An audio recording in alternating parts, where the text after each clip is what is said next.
Tonight, we're diving into a journey that, let's be honest, you probably weren't expecting. We're going to pull back the curtain on one of the most terrifying, foundational concepts in Western thought: hell. You think you know it, the fire, the brimstone, the little red guy with the pitchfork. But I'm telling you, what you think you know is a shockingly recent invention. The idea of eternal punishment as we understand it simply wasn't in the earliest scriptures. It wasn't a thing. Tonight, we're going to trace its bizarre, messy, and frankly, fascinating evolution from a dusty, forgotten waiting room to a fiery pit of despair. It's a story of mistranslations, political agendas, and a whole lot of really creative writers. You might not believe in hell, but you probably won't survive this narrative without seeing how deeply its shadow has fallen over our world. Before we begin this night's journey, take a moment to like the video and subscribe, only if you truly feel a connection to what we're about to explore. Now, dim the lights and let's ease into tonight's journey together. Close your eyes for a second. Imagine you're standing on a riverbank, but the river isn't water, it's memory. And on the other side, across the murky stream, is your own funeral. You see a shadowy boatman with a long pole, and his name is Sharon. He's ready to ferry you across the river Styx. Your family and friends are weeping on the shore, but not for your soul's eternal damnation or bliss. They're just sad because you're gone. The world of Homer and the ancient Greeks wasn't concerned with fiery judgment. Their focus was on a simple truth: death is the end of life, and the afterlife is just not very good. It's a dreary, joyless existence in a place called Hades. For the ancient Greeks, Hades was a place, not a person. It was the underworld, a shadowy realm where the souls of all the dead existed as weightless, whispering ghosts. There was no eternal fire, no torment for the wicked, and no heavenly reward for the righteous. The best you could hope for was the Elysian Fields, a place for heroes, but even that was more like a pleasant park than a paradise. The vast majority of people were destined for the asphodel meadows, an existential gray space where they wandered aimlessly, eternally longing for the life they had lost. Think of it as a waiting room with no Wi-Fi, no magazines, and no doctor ever calling your name. Historians still argue whether Greek poets like Homer were describing a literal belief system or just telling a good story, but their vision of the afterlife stuck. It was a place of shadows and regret, not punishment. The focus was on the finality of death, not a final reckoning. This is a mainstream historical fact that's often glossed over. The earliest European cultures had a melancholic, but not terrifying vision of what came next. There was no god of fire, only a god of the underworld, Hades, who simply ruled over this neutral, sunless kingdom. He wasn't evil, he was just doing a profoundly depressing job. The curious or fringe tidbit here is that the Greeks had a truly fascinating, if grim, approach to death.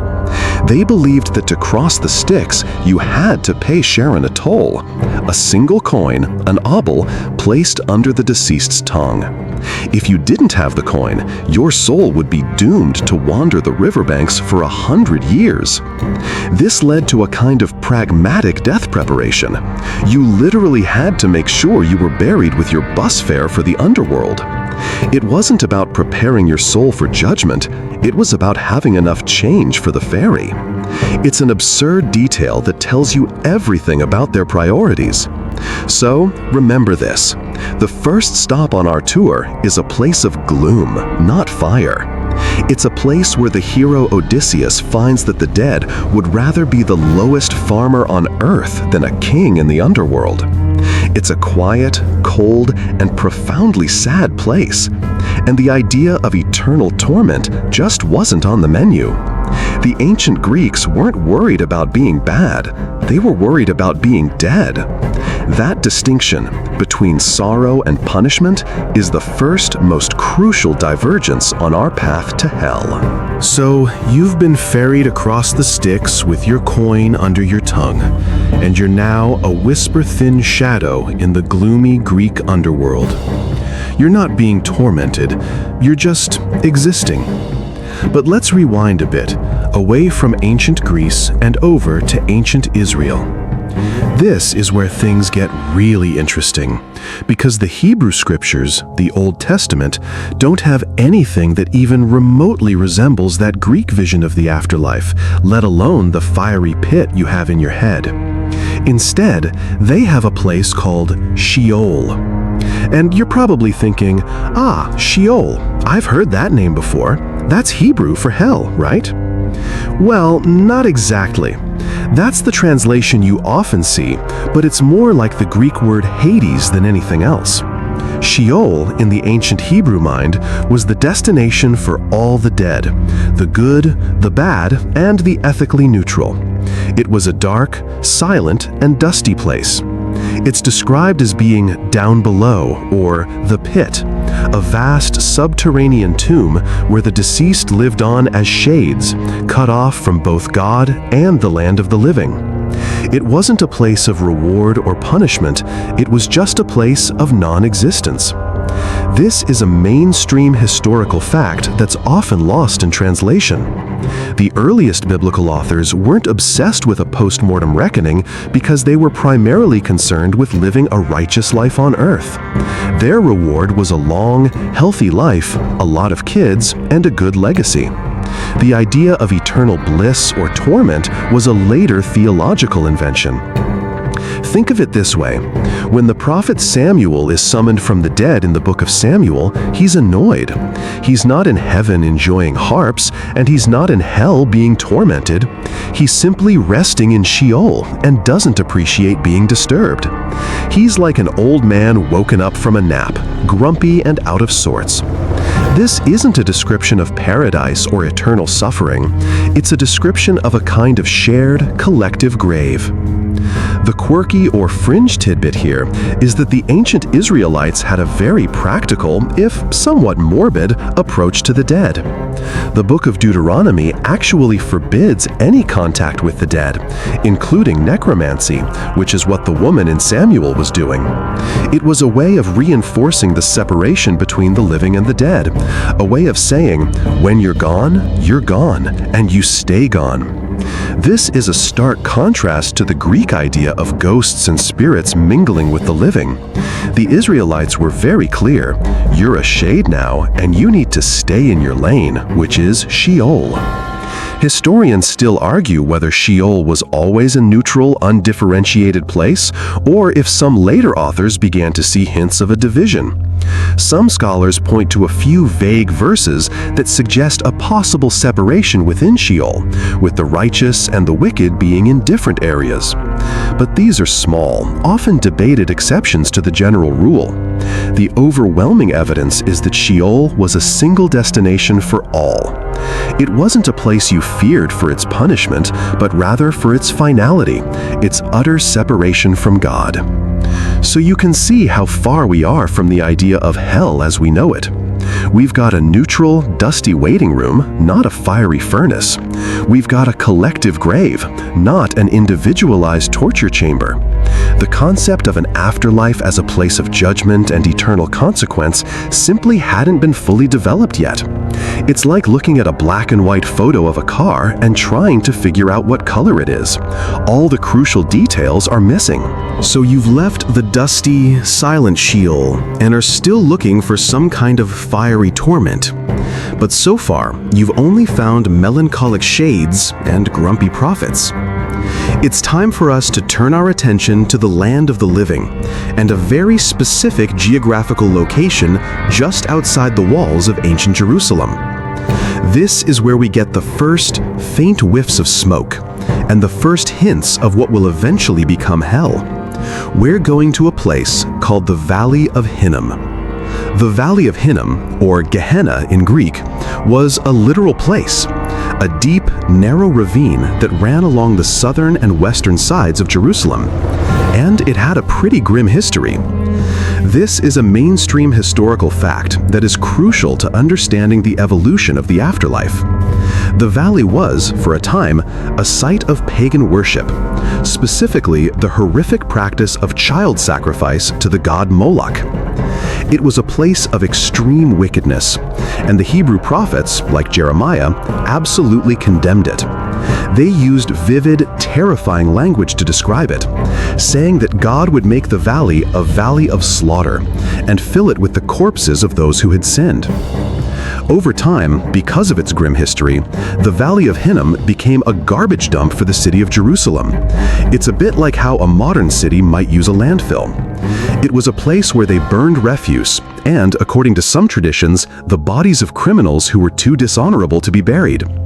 So you had this literal valley with a history of fire, death, and wickedness that was constantly smoldering and filled with the stench of decay.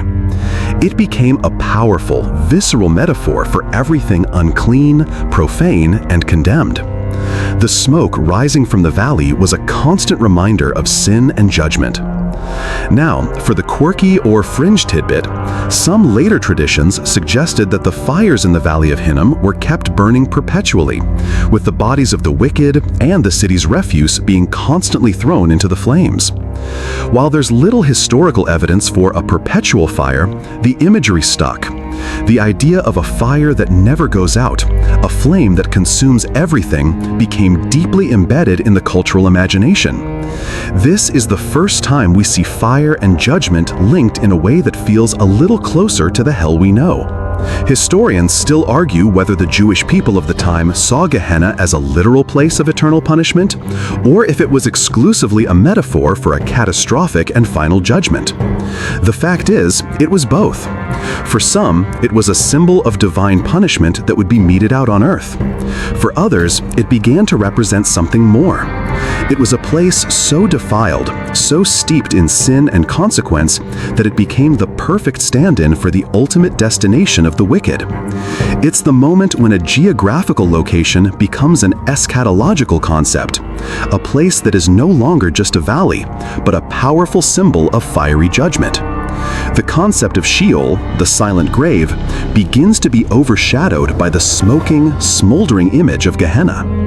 So, as you can see, the pieces are slowly starting to come together.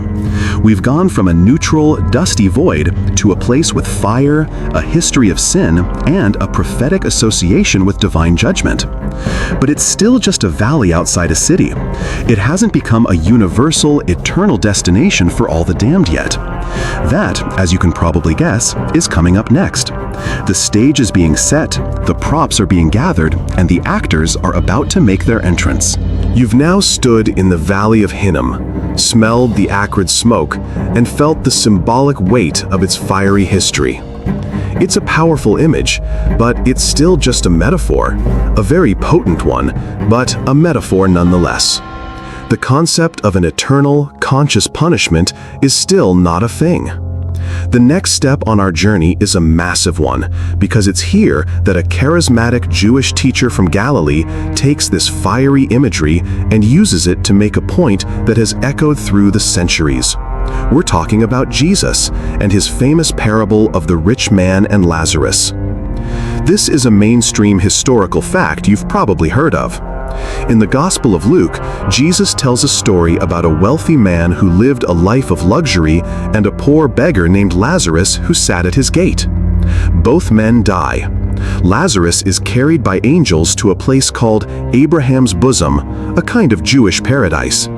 The rich man, however, finds himself in Hades, where he's in torment, suffering in flames. He sees Lazarus across a great chasm and begs for a drop of water to cool his tongue. Abraham refuses, explaining that their fates are fixed. Now, pause for a second. We've seen the word Hades before, right? It's the Greek underworld, the neutral, dusty place we started in. But here, Jesus is using the word Hades to describe a place of fiery torment. This is a crucial point. It's a moment of syncretism, the blending of two different ideas. Jesus is taking the Greek idea of the underworld and the Jewish imagery of the fiery valley of Hinnom, and he's weaving them together into a new kind of narrative. He's not describing a new theology of the afterlife, he's telling a parable to make a point about earthly compassion. The point isn't, there is a fiery place called Hades. The point is, be kind to the poor because your fortunes might be reversed in the next life. It's a narrative tool, not a detailed map of the underworld.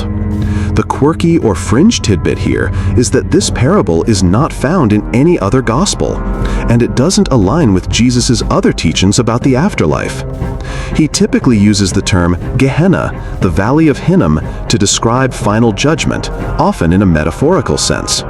This one story, which uses the Greek word and a vivid description of fiery torment, stands out. This is a point of contention among scholars, with some arguing it was a later addition or a unique story meant for a specific audience. It's a reminder that even within the Gospels, there is a variety of ideas and images about the afterlife. Historians still argue whether Jesus himself believed in a literal fiery hell, or if he was simply using the most powerful imagery of his day to get his message across. Was he telling his listeners, there's a real fiery hell waiting for you? Or was he saying, the suffering you inflict on others will be mirrored in a very powerful metaphorical way? The scholars on this are as divided as Abraham and the rich man across their chasm. Regardless, the effect of this parable was profound.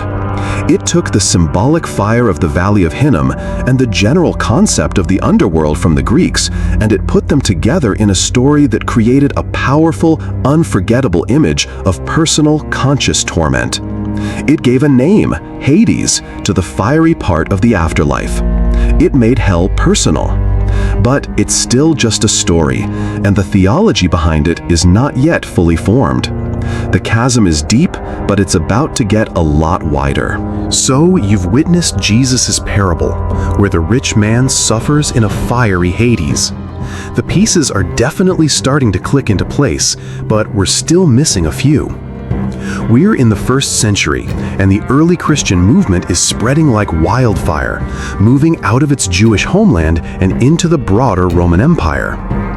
This is where the magic really starts to happen, because the young religion begins to interact with and absorb the beliefs of the cultures around it. This process is called syncretism, and it's the crucible in which our modern idea of hell is truly forged. The early Christian believers, mostly Jewish, found themselves in a Roman world saturated with Greek and Roman mythology. This is a mainstream historical fact, but its implications for the afterlife are often overlooked. The Romans, and especially the educated Greeks among them, had a sophisticated, multi-layered vision of the underworld. It wasn't just the gloomy Hades of Homer. It included the punishment of famous sinners.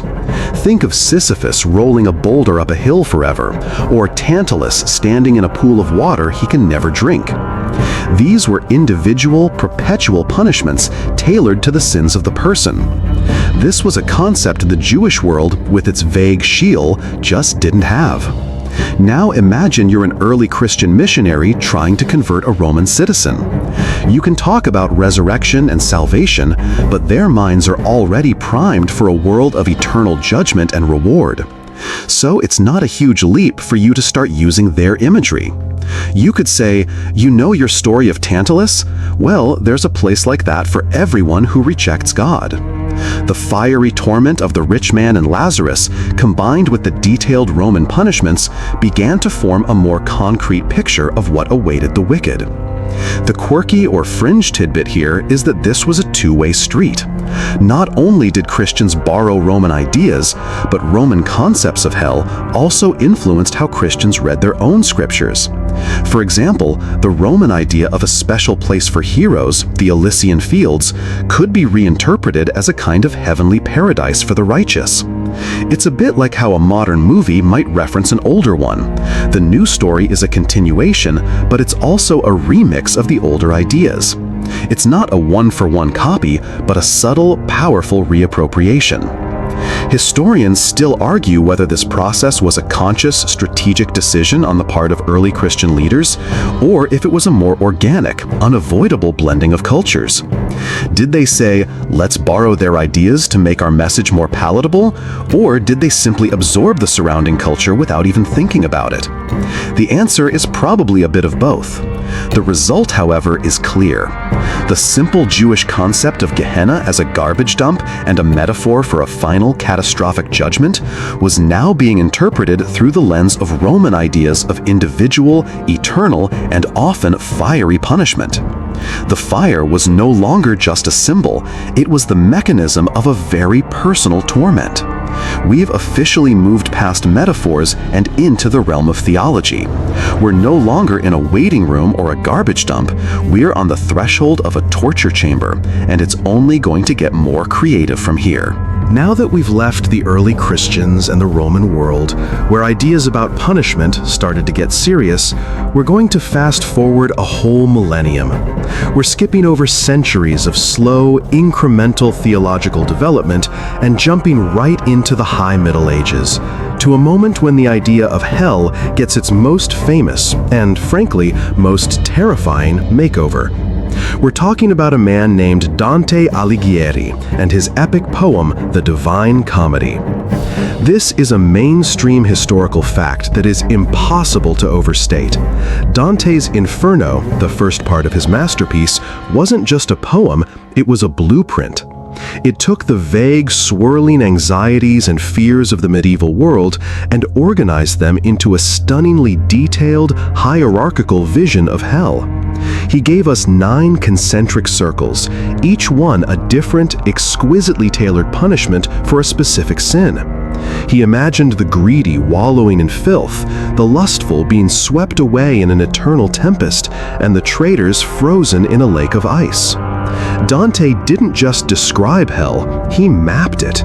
He gave it a geography, a logic, and a brutal kind of poetic justice. The quirkier or fringe tidbit here is that Dante wasn't just describing a hypothetical place.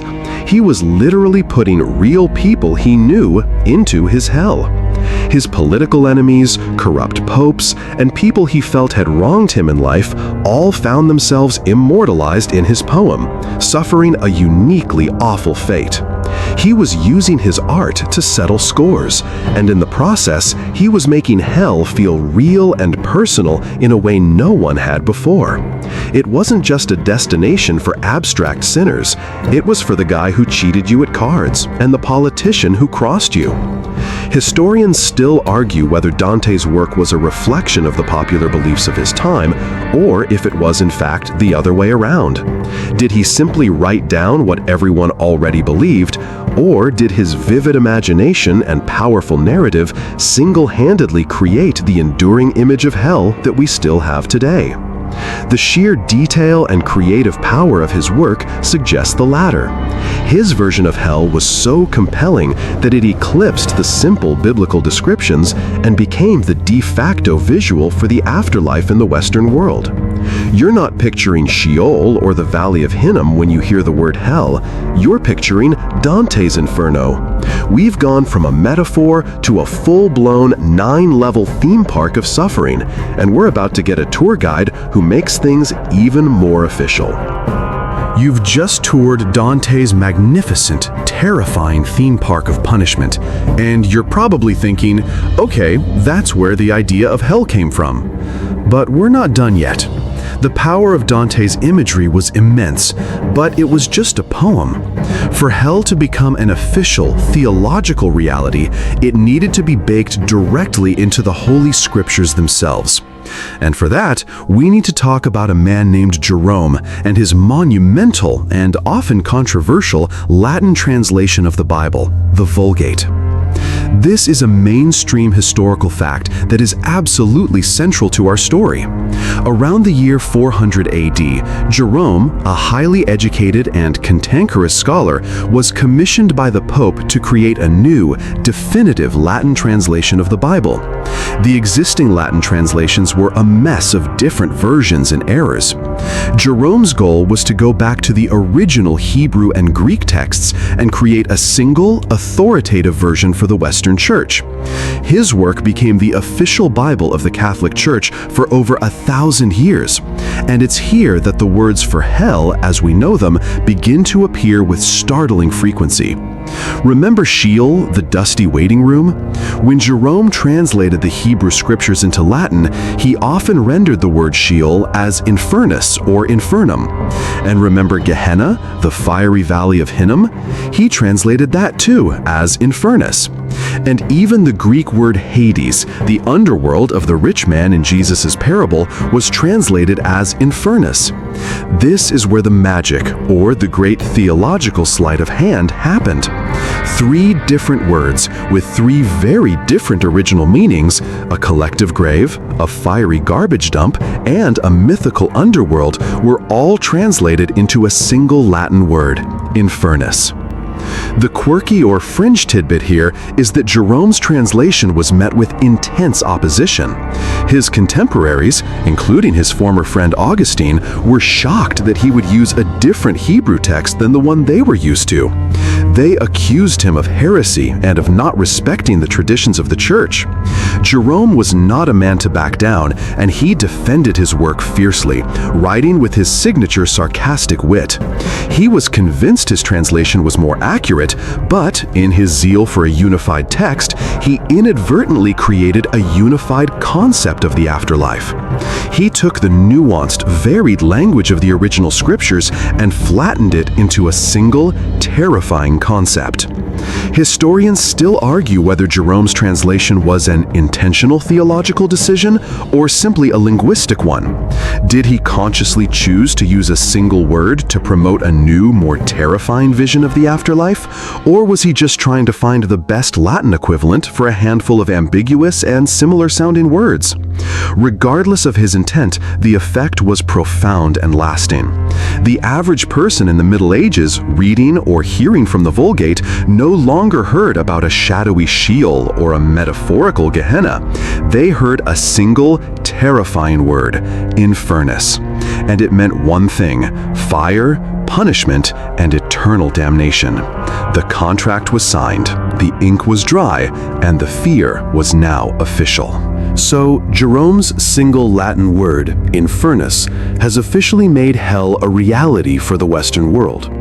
But if the church was going to terrify its flock with the threat of eternal damnation, it needed to offer them a way out. Eternal punishment is a bit of a tough sell if there's no wiggle room. So, the church, with its usual genius for theological innovation, introduced a third option: purgatory. This is a mainstream historical fact that completely reshaped the spiritual landscape of the Middle Ages. Purgatory wasn't in the Bible. It was a new, in-between state, a place where souls who had died in a state of grace but were not yet pure enough for heaven could go to be cleansed of their venial sins. It was like a spiritual car wash. You weren't condemned for eternity, you just had to endure a period of temporary, but very real, suffering to burn away your imperfections. The key thing here is that it was temporary, and it was a process that the living could influence. Now, for the quirky or fringe tidbit. Purgatory wasn't just a theological concept, it was a huge economic engine for the medieval church. The living could help their loved ones in purgatory by praying for them, giving alms to the poor, and, most importantly, paying for masses to be said in their name. This created a whole industry of prayers and indulgences. The better you were on earth, and the more your family was willing to pay, the less time you had to spend in the spiritual car wash. It was a beautifully cynical system that linked the fate of the dead to the generosity of the living, and it gave people a sense of control over the afterlife that they'd never had before. Historians still argue whether the concept of purgatory was developed to provide comfort or to consolidate power and wealth. Was it a compassionate response to the problem of a binary heaven or hell afterlife, or was it a clever tool for social and financial control? The truth is probably somewhere in the middle. It offered a kind of hope that was missing from the stark choice between eternal bliss and eternal damnation. It gave people a reason to be good, not just out of fear of hell, but out of a desire to shorten their time in purgatory and help their loved ones do the same. So, with purgatory, we have a complete picture of the medieval afterlife. Heaven for the saints, hell for the truly wicked, and purgatory for everyone else. It was a sophisticated, three-tiered system that gave the church immense power.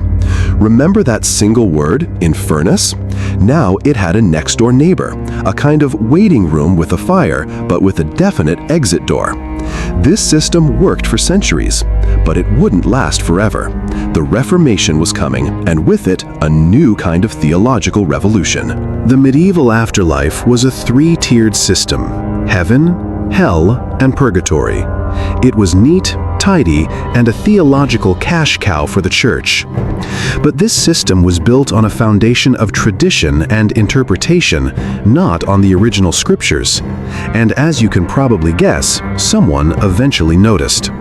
A German monk named Martin Luther and a host of other reformers came along and said, "Wait a minute, where is purgatory in the Bible?" This is the moment of Reformation, hell's great divorce. This is a mainstream historical fact that fundamentally changed Western Christianity. Martin Luther's challenge was simple yet radical. Salvation comes through faith alone, not through works or through payments to the church. If salvation is a free gift from God, then what's the point of purgatory, that spiritual waiting room you could pay your way out of? Luther saw it as a human invention, a corruption of the gospel. He and the other reformers argued that the only afterlife options were a binary choice between heaven and hell. There was no middle ground. There was no temporary suffering, and there was no way for the living to influence the fate of the dead. The quirky or fringe tidbit here is that this theological shift had a very real and very immediate impact on the material world. The Reformation led to the wholesale destruction of altars and chapels dedicated to praying for the dead. The whole industry of masses for the departed and indulgences for sin disappeared in Protestant countries. The dead were now either with God or eternally separated from Him, and the living had no power to change that. It was a clean break, a great divorce from the complex system of the past. Historians still argue whether the Reformation's re-emphasis on hell was more terrifying or more liberating. Was it a terrifying return to a stark binary choice, or was it a liberation from the corrupt, fear-based system of purgatory? For some, the idea that their loved ones were either saved or damned forever was a source of great anxiety. For others, the freedom from the obligation to constantly pay for prayers was a profound relief. The result was a return to a stark either-or view of the afterlife, and the concept of hell became once again a much more immediate and terrifying threat. The middle ground was gone, and the chasm between the saved and the damned was wider and deeper than ever. The Reformation has left us with a stark, binary choice: heaven or hell. The middle ground of purgatory is gone, and the chasm is wider than ever. But this new, simplified vision of the afterlife introduced a terrifying new problem, one that a man named John Calvin would grapple with in a way that forever changed the face of hell. We're talking about John Calvin's predestination paradox. This is a mainstream historical fact that is both fascinating and deeply unsettling. Calvin, a French theologian, was trying to reconcile God's absolute power and sovereignty with the concept of human free will. His solution was the doctrine of predestination. He argued that God, in His infinite wisdom and power, had already decided who was going to be saved, the elect, and who was going to damned to hell, the reprobate. This decision was made before you were even born and had nothing to do with your good deeds or your sins. It was an unchangeable divine decree. The quirky or fringe tidbit here is that this doctrine created an incredible amount of anxiety for Calvin's followers. If your salvation was already decided, how could you possibly know if you were one of the elect?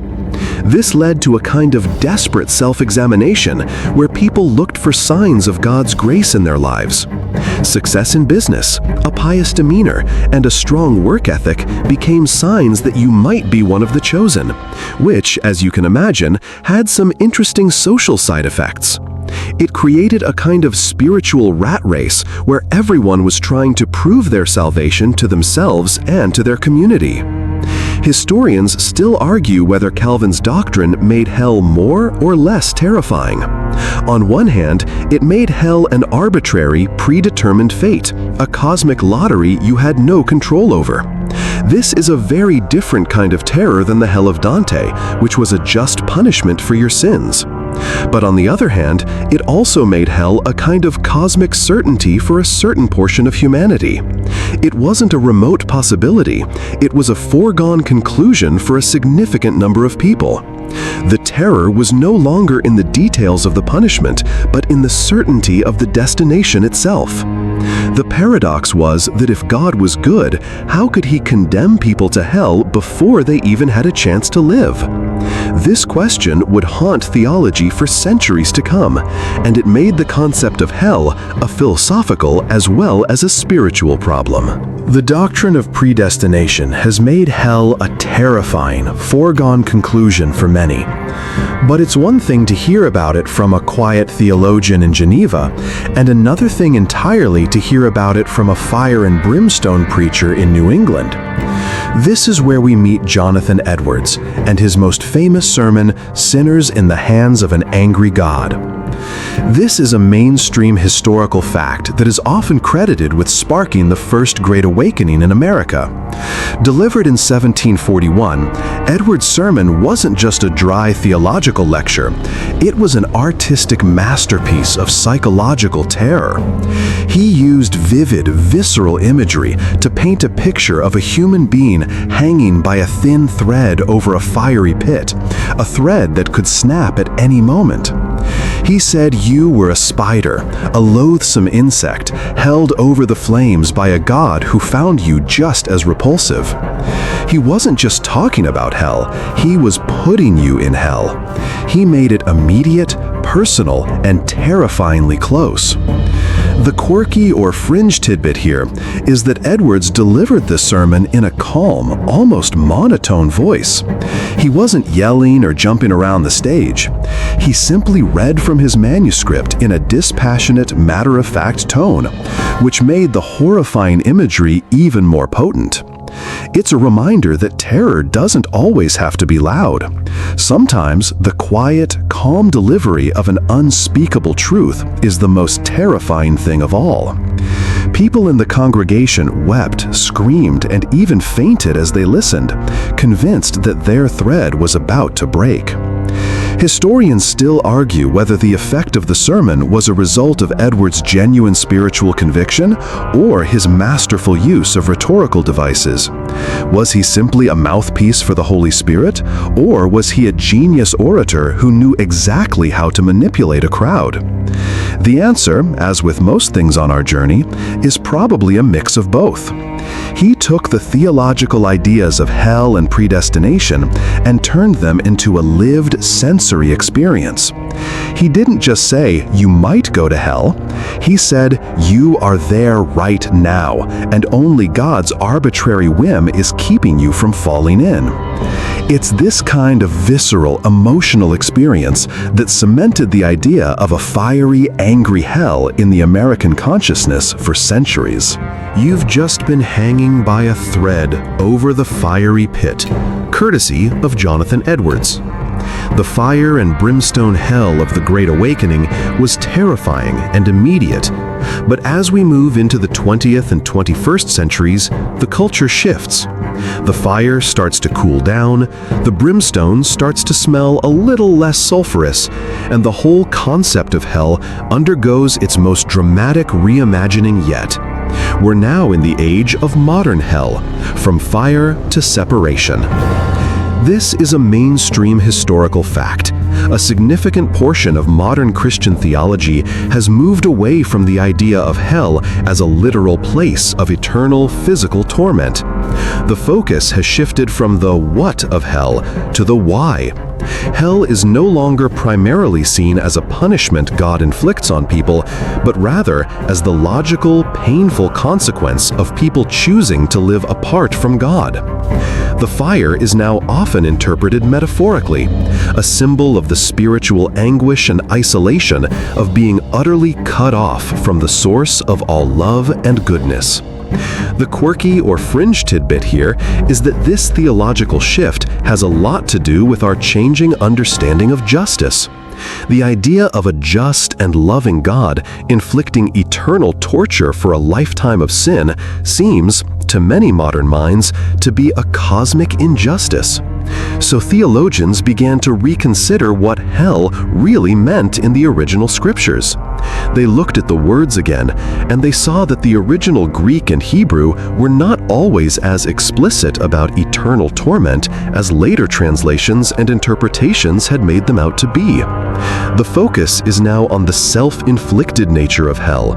You're not thrown into the fire, you simply refuse to leave the cold. Historians still argue whether this modern interpretation is a more compassionate and accurate reading of the Bible, or if it's simply a reflection of a more secular, squeamish culture that can't stomach the idea of a wrathful God. Is it a theological evolution or a cultural compromise? The shift has certainly made the concept of hell less of a public spectacle and more of a private, psychological state. The fire of Jonathan Edwards has been replaced with the cold loneliness of a self-imposed exile. The terror is no longer in the flames, but in the silence. You've seen hell transition from a fiery furnace to a cold, lonely spiritual exile. But this modern, metaphorical hell isn't a universally accepted concept. For a huge swath of Christianity, the old way of thinking is still very much alive. This is where we get into the ongoing debates of biblical literalism's fiery debates. This is a mainstream historical fact that is still unfolding. For centuries, the threat of hell was one of the most powerful motivators in Western culture. It was used by parents to discipline children, by preachers to fill pews, and by rulers to maintain social order. The fear of eternal torment was a constant, powerful presence in the lives of millions. But today, the influence of that fear is, in many ways, waning. We live in a world where belief in a literal hell is less common, where the number of nones, people who claim no religious affiliation, is rising, and where the concept of a just and loving God sending people to a fiery pit for eternity is, for many, a theological deal-breaker. The quirky or fringe tidbit here is that this debate often boils down to a single question: what does eternal mean? For biblical literalists, eternal means forever, without end. For many modern theologians, eternal might refer to the quality of the punishment, not the duration. It's a debate over Greek words like aionios, which can mean age-long as well as eternal. This seemingly small linguistic detail has huge theological implications, and it's a constant point of friction between different denominations. Historians still argue whether this modern return to a literal hell is a genuine theological conviction or a form of cultural retrenchment against the perceived liberalism of modern society. Is it a faithful adherence to the text or a reaction against a world that has, in many ways, lost its fear of God? Regardless of the cause, the effect is clear. The terrifying images of hell that we've been tracing since the Valley of Hinnom are still very much alive and well. The hell of Jonathan Edwards still has a powerful hold on the modern imagination, and for millions of people, it's not a metaphor, it's a destination. We've journeyed from a literal, fiery hell to a metaphorical, emotional one. But what if hell isn't a place you go to at all? What if it's a state you choose? This is the powerful and surprisingly hopeful idea that C.S. Lewis explored in his short theological fiction, The Great Divorce. This is a mainstream historical fact, though it's a work of fiction that has had a huge influence on modern theology. Lewis, a Christian apologist, wrote a story where a bus of ghosts from hell takes a day trip to heaven. The premise is that hell is just a place you go to if you'd rather be there than in heaven. Heaven, in this telling, is a place of solidity and reality, and the ghosts from hell are so accustomed to their insubstantial lives that the grass of heaven hurts their feet. They are given a simple choice: stay in heaven and become real, or go back to their comfortable, miserable, shadowy existence.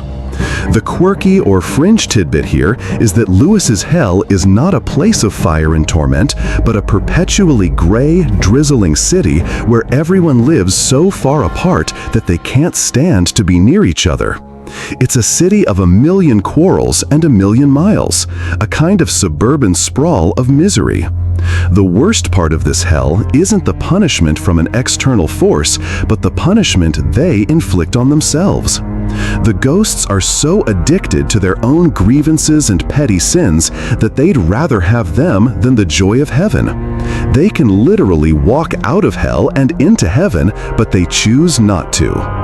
Historians still argue whether Lewis's vision of hell as a choice is a more biblically faithful concept or a modern therapeutic reinterpretation. Is it a true reflection of free will, or is it a soft pedaling of the stark warnings found in Scripture? The genius of Lewis's approach is that it reconciles a loving God with the existence of hell. God doesn't send people to hell, they send themselves. This idea has become incredibly popular in modern theology because it takes the terrifying image of a wrathful God and replaces it with the sad image of a God who honors our freedom, even when that freedom leads to our own eternal misery. It's a hell that is both just and tragic, and it's a testament to how far we've come from the fiery furnace of Jonathan Edwards.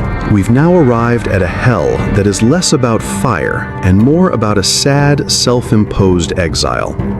It's a place you choose rather than a place you're sent. This brings us to our final destination, a reflection on hell's diminishing role in society. This is a mainstream historical fact that is still unfolding. For centuries, the threat of hell was one of the most powerful motivators in Western culture. It was used by parents to discipline children, by preachers to fill pews, and by rulers to maintain social order. The fear of eternal torment was a constant, powerful presence in the lives of millions. But today, the influence of that fear is, in many ways, waning. We live in a world where belief in a literal hell is less common, where the number of nuns, people who claim no religious affiliation, is rising, and where the concept of a just and loving God sending people to a fiery pit for eternity is, for many, a theological deal-breaker. The quirky or fringe tidbit here is that this shift has created a kind of spiritual vacuum. If the stick of hell is gone, what's the carrot? If people aren't motivated by fear, what are they motivated by? This has led to the rise of what you might call hell-light religions.